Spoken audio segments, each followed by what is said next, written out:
भारत एक ऐसा देश जहां करोड़ों लोग शाकाहारी है, लेकिन क्या आपको पता है कि यही भारत दुनिया का मीट एक्सपोर्ट हब भी है।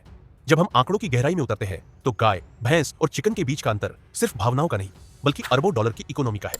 चलिए आज दूध का दूध और पानी का पानी करते हैं। भारत में सालाना 9.5 मिलियन टन से ज्यादा मीट प्रोड्यूस होता है।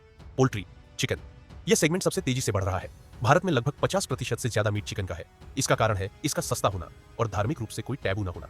बफलो, भैंस, भारत के पास दुनिया की सबसे बड़ी भैंसों की आबादी है। मीट प्रोडक्शन में इनका हिस्सा 25% के करीब है। गोट शीप, मटन का हिस्सा 15 से 18% है, जिसकी घरेलू मांग सबसे ज्यादा है। अब बात करते हैं सबसे विवादास्पद मुद्दे की, काऊ मीट, बीफ। कानूनी स्थिति, भारतीय संविधान का आर्टिकल 48 राज्यों को गायों की हत्या रोकने का निर्देश देता है। आज 28 में से 24 राज्यों में गोहत्या पर पूर्ण या आंशिक प्रतिबंध है। एक्सपोर्ट का सच, भारत से काऊ मीट एक्सपोर्ट करना इलीगल है। एपीईडीए के सख्त नियमों के मुताबिक एक्सपोर्ट होने वाले हर कंसाइनमेंट का डीएनए टेस्ट तक हो सकता है, ताकि यह सुनिश्चित हो सके कि वह सिर्फ भैंस का मांस, कारा बीफ है। डोमेस्टिक रियलिटी, आधिकारिक डेटा कहता है कि गाय का मांस कुल उत्पादन का 5% से भी कम है, जो मुख्य रूप से केरल, पश्चिम बंगाल और नॉर्थ ईस्ट के राज्यों से आता है। भारत कैरा बीफ, भैंस का मांस, एक्सपोर्ट में दुनिया में नंबर 2 पर है। कमाई, हम सालाना $3.5 बिलियन, लगभग 30,000 करोड़ रुपए का मीट एक्सपोर्ट करते हैं। क्यों है मांग?